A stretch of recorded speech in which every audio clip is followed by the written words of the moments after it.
Neil, how are you today? I'm very well, thanks, Tom. Yeah, how are you? Yeah, not too bad, not too bad. Where are you? You're in London at the moment, right? Yeah, I'm in London. Yeah, I'm in a hotel room. I'm here to talk about the new record we have coming out, both the single "Oh Hi" and the album's "Gravity Stairs," Crowded House. About to have another crack at it. Fantastic, fantastic.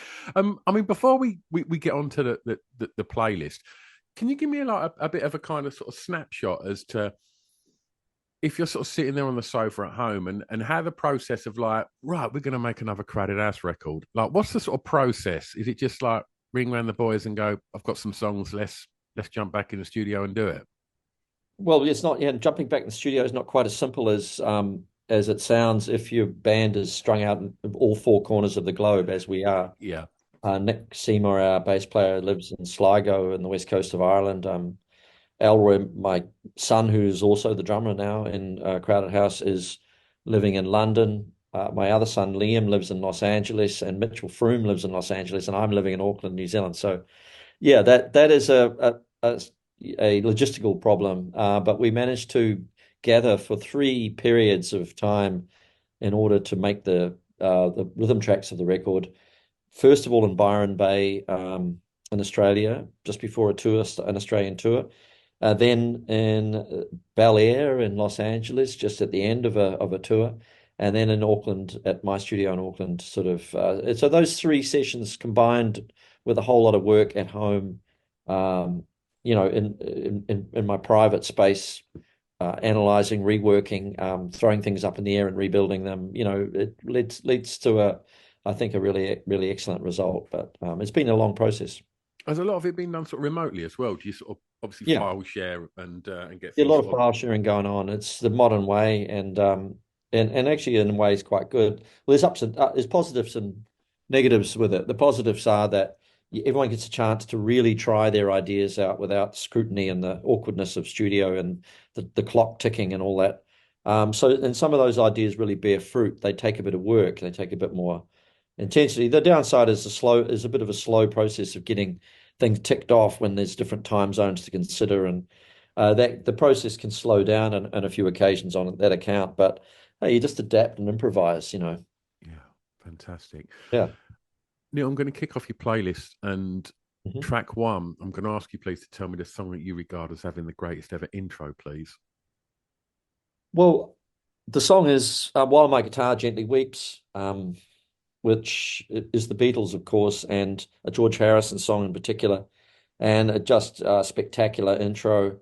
The song itself features Eric Clapton playing guitar, so you get like a certifiable 60s guitar hero alongside the greatest band of the 60s, and you get led into this gorgeous song in the best possible way, and like it's just a call to perfection. Yeah, absolutely. Um, I mean, from the early days and even looking back to the Beatles and the early days of Split Enz and Crowded House and such, the way that people would get their music then was traditionally on vinyl, and you would get played on the radio, and that was how you would get out there. And I guess in the sort of the last 10 years, we've seen the evolution of streaming services, and we're seeing these kind of pop writers that are trying to sort of cram these songs to these kind of shortening attention spans to hook people in Mm. and get on these Spotify playlists, and even things like TikTok are now becoming platforms for artists to get heard, and artists that have long since retired get kind of brought back via something going viral on TikTok. I just wonder, when you're in the studio, or even when you're writing, do any of these sort of changes in how people are consuming the music filter through into your creative process at all? Um, it, it it inevitably does. These things all sort of find their way of influencing you, but not in an obvious and overt way. In my case, I sort of think the process you grow up with, you adapt and improvise on top of that. And I'm always looking for a new angle every time I make a record. And there's things that won't satisfy me that were okay last time, but rather than repeat yourself, we grew up with that mentality. And I embrace modern technology as much as I can, a little bit of knowledge is a dangerous thing, they say, and I really adhere to that Yeah, concept. Trying to do too much, and also trying to be one of the kids is pretty hopeless as well. Like you yeah, can't trying to predict what might take off on TikTok. I don't know if any of the things that have happened in any meaningful way have been uh, decided on by artists or record companies. The yeah, most significant ones seem to happen by chance, and so it's best not to try and predict or play the game, as it were, and just keep doing really good work in the best way you possibly can. And we'll use modern technology. And back in the day, we embraced synthesizers and willingly, and but guitars and synthesizers still have their place. And now there's other machines and song making equipment that I haven't yet ventured into because I don't see the need. But the basic pulling ideas out of thin air is still just as mysterious and challenging and actually wonderful when it comes off. absolutely. For track two, I'm going to take you back, and I'm going to ask you to tell me the first song you remember hearing that had an emotional impact on you, please, Neil. Yeah, well, it was a song by the New Christy Minstrels, Green Green. The grass is green on the far side of the hill. Da, da, da. There were other songs around. We had singles we had a record player when we were kids, and that was just one song that ended up on the turntable a lot for some reason. And yeah, weird things affect you in different ways. So that one just had a kind of a sense of some exotic place that I couldn't put my finger on. As it turned out, I think it was an American sort of sounding record, a little bit in that folk, the folk tradition. But I didn't know where it was coming from. I had no idea. Just had a feeling of other places and a kind of harmony, a real intense harmony, strength, folk kind of basis to it. But when I was 4 years old, yeah, it resonated for me for some reason. It still goes around in my head sometimes when I'm in the shower. If you had to pinpoint the emotion, what would that have been? The emotion, oh, it was certain freedom attached to it. The grass is greener on the other side, a kind of feeling, like something's going on out there. Even as a 4 or 5 year old, I was thinking, wow, Yeah, this a world's it's not just what's happening out in my front yard. There's something else going on out there. yeah, So a sort of a wonder, sense of wonder. yeah. You mentioned singles then. Give me a sort of an insight into what home was like growing up. Was it a musical place? Yeah, there was always music around. We had a piano, and my mum was played the piano by ear a little bit. Every party my parents had always had singing. They were always singing, standing around a piano, singing the popular songs. Everyone had their item, the same. They'd sing the same one every party, and nobody got sick of it. Yeah, My auntie would sing "Stormy Weather." My uncle would sing "Shake Hands with a Millionaire." Um, yeah, it was seemed like part of a natural gathering of people is to sing. So yeah, I feel lucky. I mean, it happened a lot in those days. It still maybe it still happens. Maybe people are a little more distracted now, but I think it's still quite special. yeah. You mentioned there was a piano in the house, like, and having instruments about. Was that something that you was actively encouraged to do? Because a lot of kids kind of kick against their parents when they're kind of, had these things sort of thrust upon them, or was it something that you just gravitated to? Well, we gravitated towards it. My brother and I, he was 5 years older than me. I wanted to do everything he was doing, and he was learning how to play piano, and so I wanted to learn. And we, pretty soon realized that I had a reasonable voice, so I could sing in tune, and it was kind of cool that not many people could, which that made me feel good. Yeah, And we could harmonize together, my brother and I, and we got hauled out in front of our parents' friends to sing little songs. And yeah, I didn't need much encouragement, but my parents certainly were very encouraging. They were delighted to see that their sons were quite good at music, and it was a lot of entertainment value for them. yeah, absolutely. Stay in the formative years, and I'm going to ask you to tell me the name of the song that reminds you of your time at school, please, Neil. Well, the song Homeward Bound by Simon and Garfunkel reminds me particularly of a journey. My brother was at boarding school in Auckland at Sacred Heart, and I eventually went there too. But when we were visiting him on free Sundays, as they called them, for some reason that song, I must have heard it once going over the hill that leads into Auckland, and it just had a really powerful, evocative feeling to me of expanding. Again, I guess I was thinking about other, the song is melancholy song about wanting to go home and being on the road, and yeah, that mix of emotions of, the big wide world out there, but um, the call or the drag of home or whatever. But yeah, it just has still has that effect. It takes me back to that exact moment. And my, I was probably 7 or 8 at the time. So that was my school days song. Yeah. It's got a beautiful sense of wonder, hasn't it? That song, it's Yeah, pretty it's just, perfect. I mean, he wrote some exquisite songs at the time, and that one had a deep atmosphere. And the other one I loved was, Only Living Boy in New York from Oh my the period, God, which yeah, what it's a just got record. so much atmosphere and so evocative of the time. Yeah. Yeah, absolutely. Did you enjoy school? By and large, yeah, yeah, I did. I enjoyed school. I didn't. I was, good enough at lessons that I did okay, and we had a lot of fun. We had pretty good school. I think there was a couple of teachers who were, bordering on sadists, but you get Yeah, away from that. Look back, it's kind of funny more than anything else. As long as you escape their clutches more often than not. yeah. But I was in an era at secondary school where there was still caning kids, and it was a bit of a badge of honor. I got caned. I got 6 on the ass by a brother and my whole ass went black and blue for about 3 weeks, and that was abuse. That was child abuse, really. But oh yeah, I didn't like it at the time, but it didn't seem to throw me off. Did you know what you wanted to be? Yeah, I decided I wanted to be a musician when I was about 12 years old, and I didn't really have any deviations from that. It seemed accessible, and I already learned enough to feel like I could write songs and, make a go of it.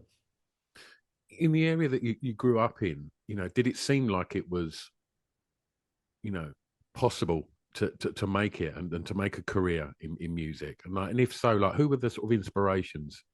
Well, it was unprecedented that a New Zealand musician could make it internationally. I don't think really anybody had, except for maybe Kiri Te Kanawa Yeah, on an opera stage. Um, so I don't know what we were basing it on, but we had some feelings of being able to take on the world. My brother's band Split Enz, when they started, had a very they were very ambitious, very willful and reactionary, and there was something about that had a sense of magic about it and wonder for me, that I sort of thought, yeah, well, maybe it's possible, to get out there and do what all those bands we loved to you do the same thing. And yeah, there was a dream, definitely a dream forming. when you look back on them early tours and when it's kind of all to be played for, do you look back really fondly on them times? Oh yeah, there was amazing memories of being in Split Enz when I first joined. I was only 18 years old and coming to England for the first time. Um, it was a mixture of things, because some of the gloss of those deeply romantic held views from far away of, places like the Marquee Club as being some glamorous kind of place, and finding the carpet all sticky and it stinking of cigarettes and human detritus, and but so there was a mixture of things. But overall it was glorious time, and I was very lucky to be in my brother's band, at the age of 18, and having that experience. Really, I probably short circuited quite a bit of paying my dues in that Yeah. regard. So I got to be grateful for that. And to be finding yourself overseas, playing in a band at such a young age, was you a confident young man? Yeah, I confident enough. I wasn't a confident guitar player, and certainly aware of my own limitations. And for the first 6 months, there may have been a couple of members of the band who were questioning the logic of having me in there, Yeah, when I was clearly a little, pretty remedial on the electric guitar. But I could sing, and I knew that I sounded, I was doing the job as a singer, and they believed in me. So I guess in hindsight, I was definitely confident enough to get out there. I didn't suffer yeah, from paralytic nerves or anything. yeah. And I mean, sort of moving forwards to and even the huge show in Sydney, the farewell show in the sort of, mid to late 90s. Like, I mean, does confidence get you through stuff like that when you know you're going to walk out in front of a crowd like that, which very, very few people have ever experienced that level of attention being on stage, and obviously you being at the front, the focus is predominantly on you. Like, how do you deal with that? There's an element of apprehension going on stage. I haven't really ever suffered from terrible stage fright or nerves. Like there's people I know that'll throw up before a show. I haven't really had that kind of level of anxiety, but definite apprehension. You want it to go really well. And the main thing that I always try and, well, in that particular show especially, just focus on playing as well as we possibly could and really listening to each other and engaging each other, which means eye contact on stage. It's really important and trusting each other and just, yeah, really listening and not getting too drawn into crowd watching. I mean, it was incomprehensible the amount of people anyway at that show. And the scene was so spectacular. It was glorious to observe, but I didn't really want to get too, we just concentrated on each other and really playing as well as we could, and doing the right thing by the songs. I wore out my VHS copy of that, Neil. It was a wonderful, wonderful thing to watch, and not just for your performance. I don't know if you recall, but there was guys in the crowd throwing each other like 20 foot in the air. It was Yeah, it was incredibly difficult for some of the fans who'd been camped out all day. I didn't realize till later what a hardship it was to be stuck there because the crowd was much larger than anybody anticipated, and it would have been very hard to get out once you were there. So, all sorts of weird realizations that, I mean, how are people going to, how are they going to go to the bathroom? don't And there was ask that question. really slight and slender young girls that were getting, knocked around by big bruising guys moshing at the front. And I felt for them, and luckily nobody got hurt, but it was a miracle, really. Yeah, it was a beautiful event. Can you tell me, please, the first song you remember buying from a record store, please, Neil? Um, well, the first record I ever bought was a Donovan record, actually, called Fairy Tale. And I don't know what I was learning how to play acoustic guitar at the time and learning folk music, actually, specifically because that was the only guitar teacher that was in town. It was an accident, really, but I liked it. Learning how to fingerpick the claw hammer and things like that. And I think I heard Donovan, and he was obviously an exponent of that kind of fingerpick guitar. So I got it in order to study that. And it has a very evocative feeling for me to hear it, that record now. And amongst other things which were, very classic Donovan folky kind of things like Candyman, I think was one of the songs. There's a song on there called Sunny Good Street, which is really unusual and kind of sort of jazz, like a slightly musical, jazzy kind of vibe to it. And of course, I'm in London now, staying just up the road from Good Street. So yeah, it always reminds me of, it reminded me then when I'd never been to London of London, Yeah. but it certainly does even more so. Oh, wonderful. Were record shops important places for you growing up? Yeah, they were because they were the only place you could really go to get music. I gathered quite a few records around me. My brother would bring me records from Auckland. He introduced me to a lot of music, and he was in university at the time and starting off Split Enz, and he brought home Led Zeppelin 2, Roxy Music, some David Bowie records, Carole King, Tapestry, various records that he gifted me that were quite pivotal at the time. And yeah, I discovered, I remember with the Led Zeppelin record, I put the speakers of our stereo facing inwards, like headphones, and a pillow in between them, and that's how I discovered Led Zeppelin. It was pretty mighty actually, Yeah. way to 'cause it was quite loud and very all-consuming and immersive. So that knocked me out. I'm going to I mean, I asked you about confidence as a young man in regards to sort of taking to the stage on them early tours, and confidence aside, I want to ask a little bit about drive and what drives your creativity. To this day, like, where does that drive come from to make another Crowded House record or to make another Neil Finn record? Well, it is compulsive, and it's probably even more so than ever. And there's a certain stubbornness about because there's a lot of times where you sit down to write something, and what comes out is quite banal, and you question whether you might have seen, your best ideas. And then there's a stubbornness kicks in and say, no, no, no, no. I mean, if I keep on this and I turn up every day, something good will emerge. And it always does. Yeah, And that's the fascination of it, really. There's no real necessarily a rule for when it's going to turn up or how it's going to turn up. You just keep yourself interested and kind of get playful with it again, like a child, and then use the best editing instincts of an adult to figure out the good stuff and dispense with the bad stuff. And then, working out how to make it to finish it off is a really fascinating process.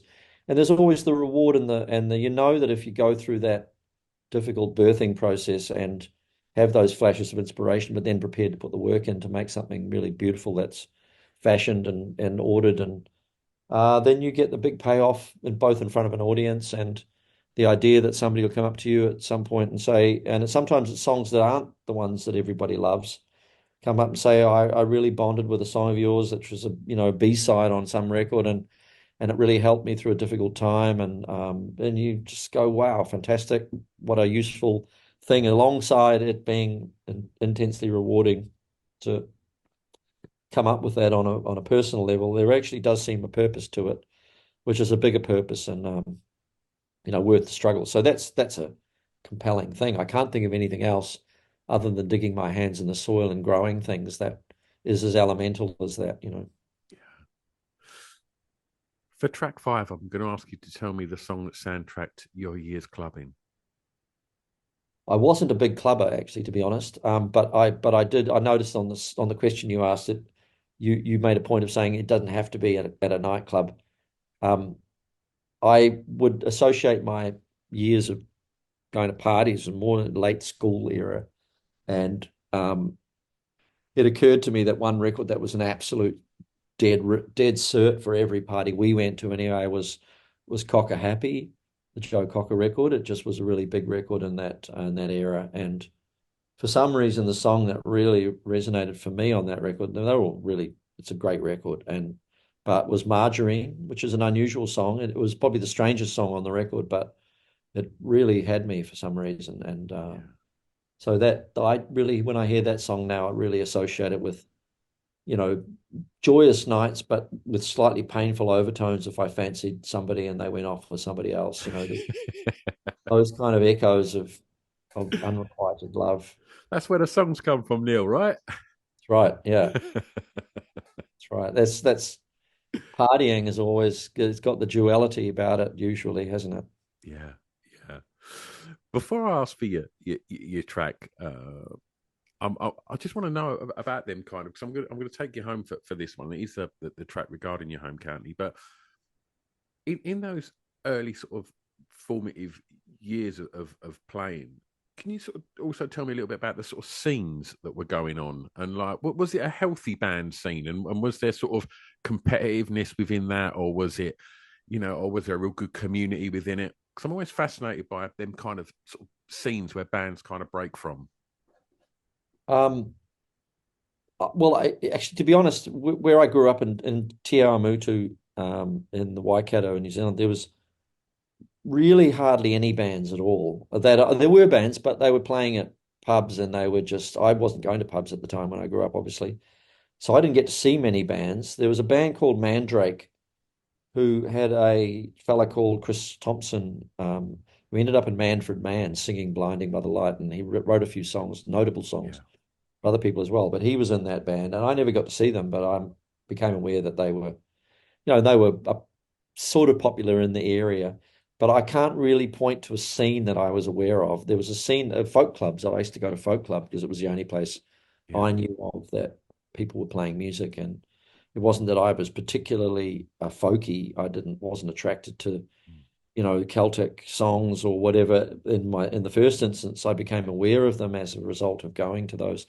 I was more like playing Cat Stevens songs and Neil Young songs, and they kind of fitted, in there. I could do those, and people accepted those as from a young fella who didn't know any better. And but when I got to Auckland, I was only there for about a year in Auckland before I got called to join Split Enz. So And Split Enz was a very singular, had a very singular vision and didn't really feel part of any kind of scene. Most of the bands around at that time in Auckland were sort of playing boogies or boogie or, blues music and or psychedelic or, there was definite genres going on that, and Split Enz had a very different mindset about who they related to, and it was definitely people mostly coming out of the UK at the time. Roxy Music. Actually, they were big fans of Lindisfarne in the early stages. There was something about the way that they sang that is reminiscent of the way Tim and Phil sang on the early Split Enz records.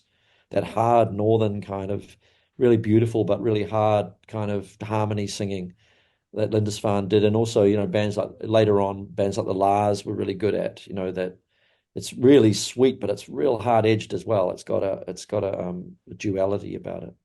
Absolutely.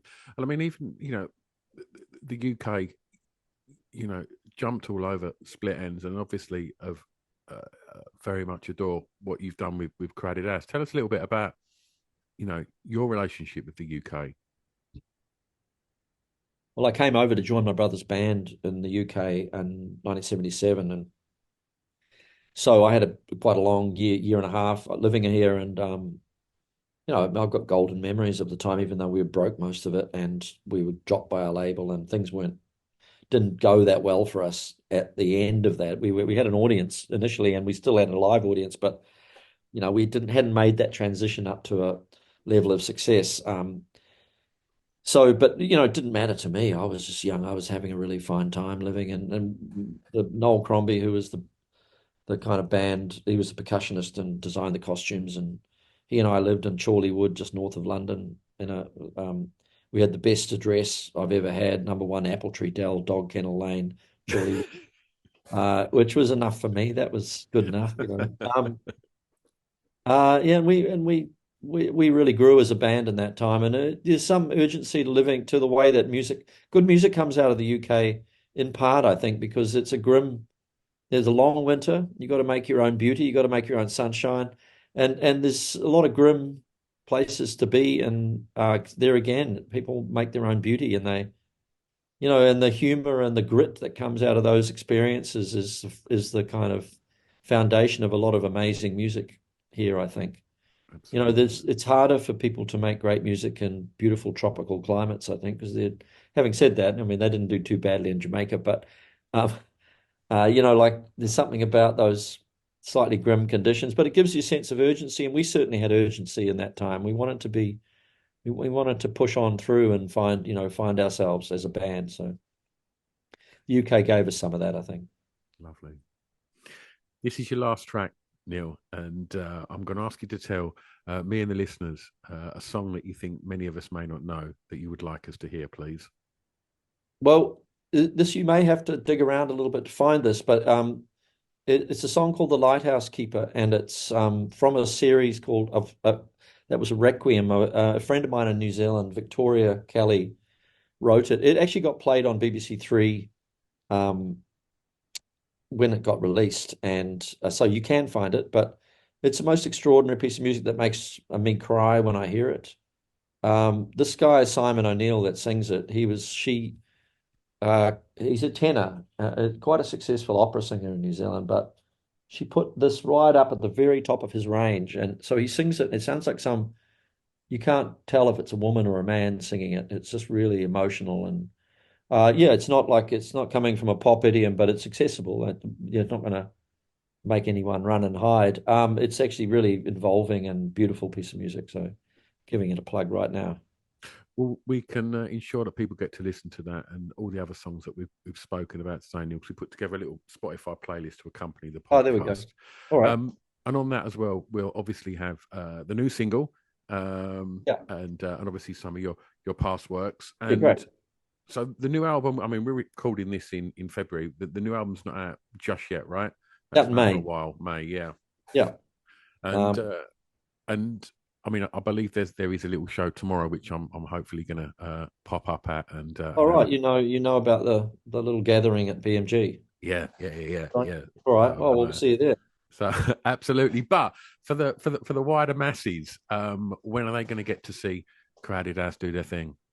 Well, we've got a tour that's already virtually sold out, I think, but it's we're playing a series of castles in the UK, and you know can't get to do that anywhere else in the world. But we're outside a whole bunch of castles, some beautiful locations through June, and I think there's one forest, the Wasing Park Forest or something. Um, and then yeah, then we're coming back in. Oh, it's not even been announced yet. I think we're coming back in September to Oh, do some shows. fantastic. But Fantastic. If people want yeah, to keep up to speed with all things Created Ass, straight to the website. yeah, we've got a website and we've got, you know, I mean, I'm not on social media, but I know we have an active social media presence. Fantastic. Yeah, Fantastic. Neil, thank you so much for giving up your time today to talk records yeah, with me, nice. mate. It's It's been a been pleasure. an absolute All right, pleasure, mate. all right, mate. Thank you Cheers. so much. I'll see you tomorrow. All right, see ya. Thank Bye. you.